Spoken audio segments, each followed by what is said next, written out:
Hey guys, Jamie here, keeping it koi. Welcome back to the channel, and if you're new, welcome. I hope to earn your subscription today. So today, as you've seen by the thumbnail and title, we are going to get the Eazypod converted from pump fed to gravity fed. So let's crack right on with it. So first thing we need to do, remove lid. Second thing we need to do is remove all the media. So I'm going to crack on with that, and I will snap back to you all in a second. Right, well, there's all the media out. I kind of cheated a bit.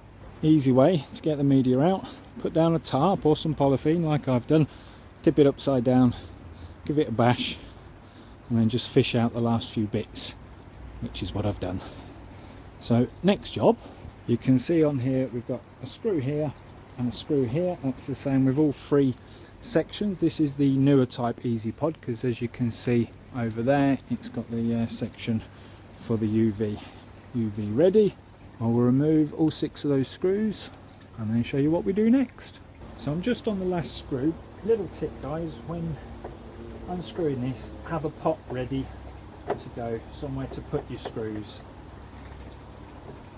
because it would be nothing worse than losing one of the little stainless steel screws you need to lock that in place. So once you've unscrewed them, next we carefully lift out the middle section. Again, because mine is newer, it is fixed at the top. The older models won't be fixed at that point. And then you can see down here there is a rubber boot on the middle section. If I turn that around, you might see it better. There you go, now you can see it. Rubber boot down there. So what we need to do is unscrew the rubber boot to free that up.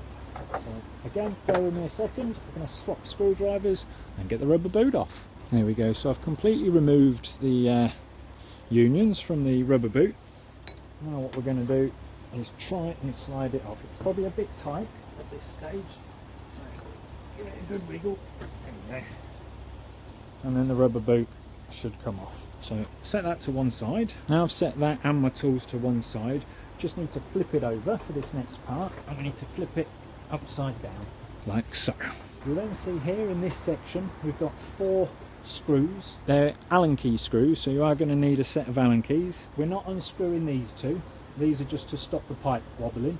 What we're unscrewing is the bottom 2 to remove that section.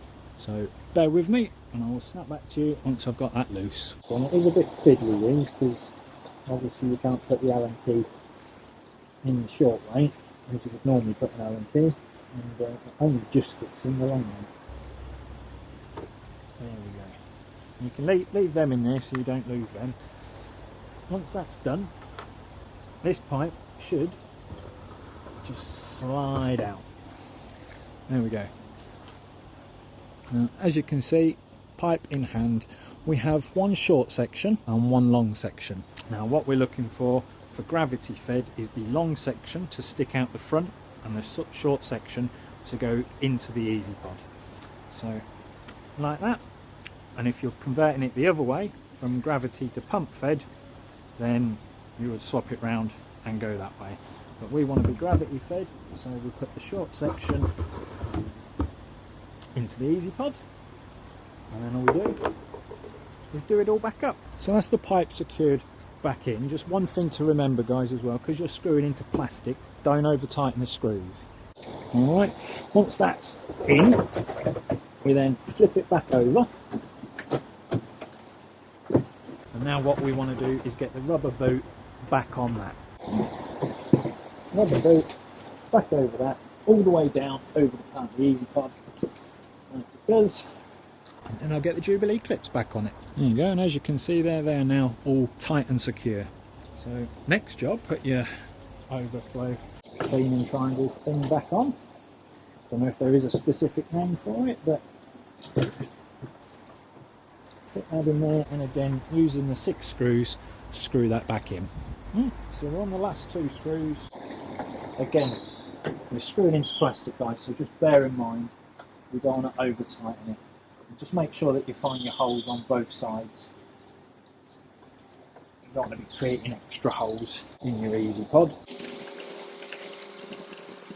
There we go, voila! That's all now nice and secure and ready to go. So yeah, the last thing we need to do is make a cut to convert this into gravity fed. Now what we need to do is all this section needs to go, and we need to make our cut here, because this is where the rubber boot's going to connect to.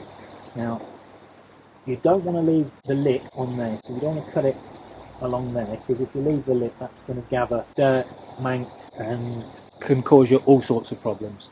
So what we need to do is cut right on the edge of here, and what they say to do is measure about 2 centimetres from that section there, which actually gives me a good 6 mil in to cut into. I'm going to measure that, and then we'll get that cut.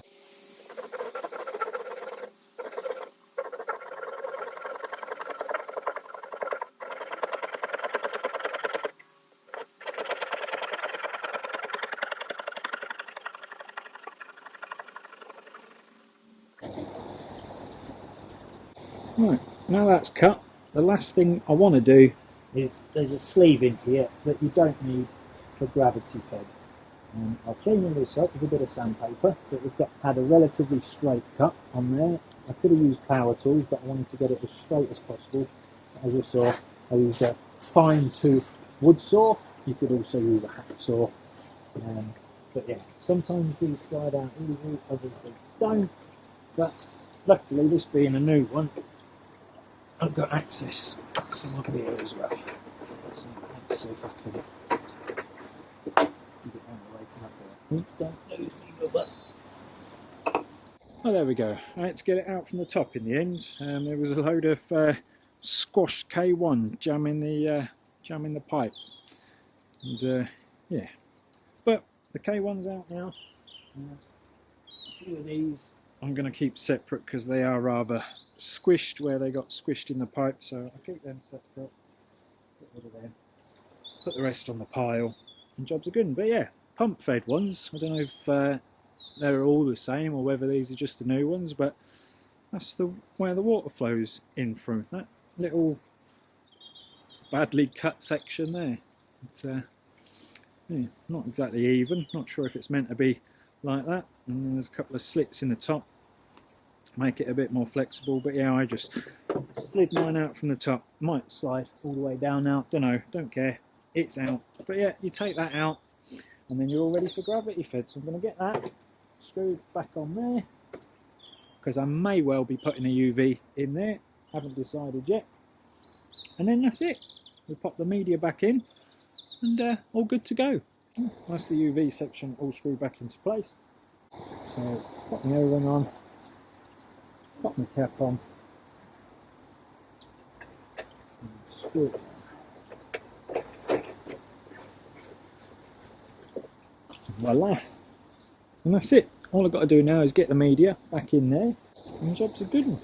I have also given the rim around here a quick sand. Does need a bit more tidying up, get rid of the loose bits, but yeah, it's a lot cleaner than it was, so that's all now ready to go as well. Well, that's the media all back in, and I'm quite proud of myself. I don't think I lost a single piece. Don't know how well you can see in there, but I can't see any. Not a single piece. Oh no, there's one. Typical, always one in there. Oh well, I can live with that, just one piece. So yeah, that's the Eazypod all converted, ready to go. Now I do have a bit of a problem.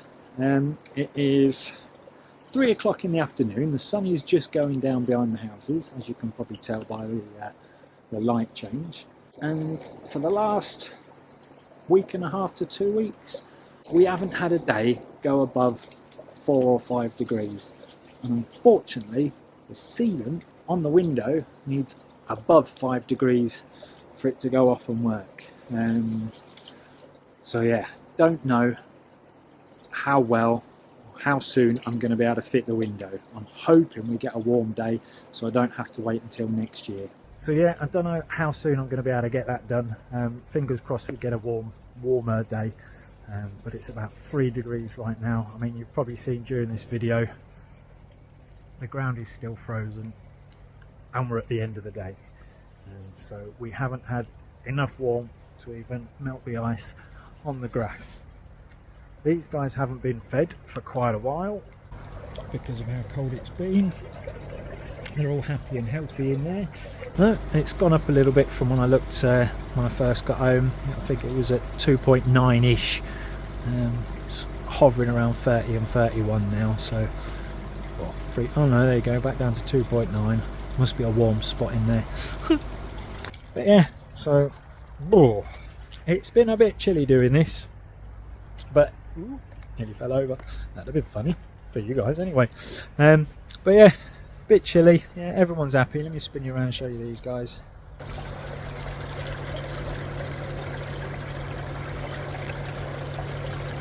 Feed me. You're not having any food. You're at 3 bloody degrees. Bugger off.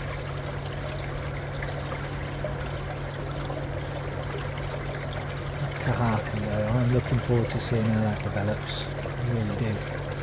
And the lovely Benny Goy down there. Matt Kahaka and Benny Goy were from exclusively koi.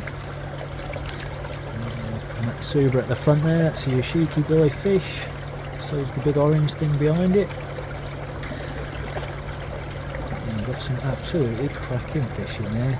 Sorry if the camera's shaking, I am absolutely freezing.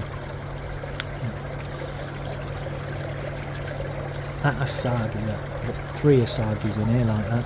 Absolutely stunning, isn't it? Couldn't I feel it? Yeah, got some cracking fish in there to go through when I can. But yeah, so Eazypod's all done. Eazypod's all done. I've got the fitting to go on there. Rubber boot can now squeeze on there. It'll be a nice tight fit. Lovely jubbly. Can't do it one-handed, but yeah, that'll go on there and job's a good one. All we've then got to do is work out my level on there, cut that pipe to the right height, and that is that. Then the last thing I need to do is put the pump off the Eazypod up into the Tempest over there, and then it will drop back down that little Bakki shower I've got there into there and the window. So it's literally only like a couple of days worth of jobs, but in this temperature I don't want to really be gluing pipe in minus temperatures, and I don't want to be, speaking of temperatures, let's have a look. I also don't want to be fitting a window if it's under 5 degrees. What have I done with the thermometer? Well, that is 2 degrees. Find the red line, where are you? There. 2 degrees. And it's set to get back into the minuses again today. For all those of you that asked, the poorly fish is well on the mend. Don't know where he is. He's stopped hiding for the last few days. He's been out and about. Yeah, he's not down here, so that's good news. He's out and about with the rest of them. The pond is still green. I haven't treated again since. It's just we're not getting as much sun. And I'm guessing that's what makes the green go away quicker. But they're all, a lot of them are sulking down on the bottom. See down there hiding in the warm spot. But, yeah, I did see him a minute ago. He's in there somewhere. Oh, yeah, he's up top there.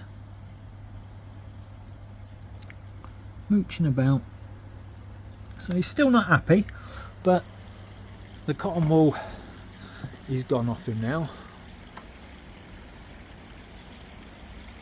Yeah. I just want to, speaking of the cotton wool disease, I just want to give a massive shout out. Only one person sort of gave me any advice, shall we say. As I said before, it's only what I've read. I've never dealt with it before. But big shout out to Chris Masters, who was the only one that contacted me and said, salt the pond, that will help wonders. So I'm just waiting for the alparics to get a bit more out of the water, picking up some salt on Sunday, because that'll be my next video. The Peterborough Koi Club are going on a road trip. Yeah, so pick up some salt while we're there and get the pond salted. The trickle-in's off at the minute.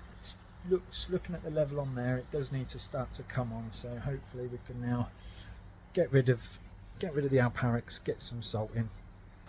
And lastly, I want to give one more massive shout out. Yeah, so I'm indoors, but I just want to give an absolute massive shout out to my good friend Maureen. Now Maureen, if you haven't seen her channel, it's Keith's Koi Heaven. I'll put that on the screen down here. She hasn't got many videos out, but she's a lovely lady from America. Just built an absolutely amazing timber framed pond. Really, really nice. Go back, check her older videos. Not many, but cracking pond build, cracking fish, absolutely amazing lady. But bless her heart, she's just sent me a Christmas card all the way from America. And of course, it's got to have koi on it. Absolutely love it, Maureen. Thank you so, so much. And Maureen said, Dear Jamie, wishing you and your family a very Merry Christmas and a healthy and prosperous New Year for 2024. Looking forward to another year of continued success and great content on Keeping It Koi. Kind regards, Maureen. That is absolutely lovely. Come in a lovely little envelope with a Santa Claus on the back. And in a bit of Christmas wrapping paper. Bless her heart. Absolutely love this. This is going on the tree. I haven't got my tree up yet, but little koi decoration. And you know the scary thing is that Tancho, and Tancho shower on there, looks exactly like my Tancho with the wonky spot. And the kahaku at the bottom also looks like my big two-step kahaku. So that's a bit freaky. The kahaku in the middle, I ain't got that one. But yeah, two of the fish on there are almost identical to two of the fish I've got in the pond. Very strange. But yeah, absolutely love it, Maureen. Thank you so, so much. But yeah, that's how I've converted an Eazypod, guys. Thanks all for watching. Like the video if you haven't already. And we will catch you all on the next one.